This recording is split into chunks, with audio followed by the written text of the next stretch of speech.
People build these rock stacks most commonly in streams, rivers, and areas with a plethora of cobble to pebble-sized rocks. The three primary potential impacts of public rock stacking are as follows. The first is the ecological impact of removing rocks from their location. Any time a rock is removed from its embedded location, insects, aquatic macroinvertebrates, fish, and animals can be forced from their hiding places and homes. For these wild creatures, this means risking their security and prematurely becoming food to larger predators. The second impact leads to erosion. Removing rocks from sand, sediment, and soils generates a faster rate of erosion. This is due to the rock's previous state. An embedded rock helps to hold soils in place, locking the surface and helping to effectively drain excessive water, and can even generate new plant life.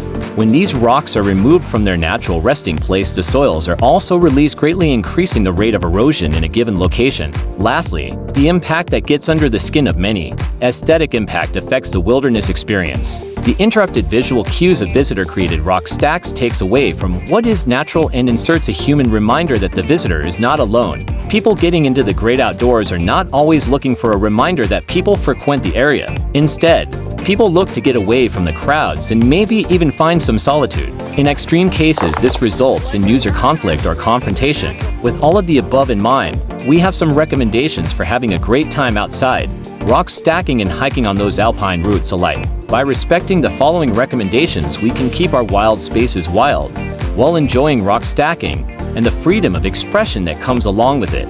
Leave what you find. Officially designated cairns need to be left in place. Altering these cairns in any way poses a threat to visitor safety and the ethic of the area visiting. When making your own rock stack, stick to durable surfaces. Many times along streams and rivers, one will be walking in riparian areas. Use designated trails and durable surfaces to minimize impacts. When collecting rocks, only collect ones that are loose from soils, sands, and silts. This will minimize the impact of erosion.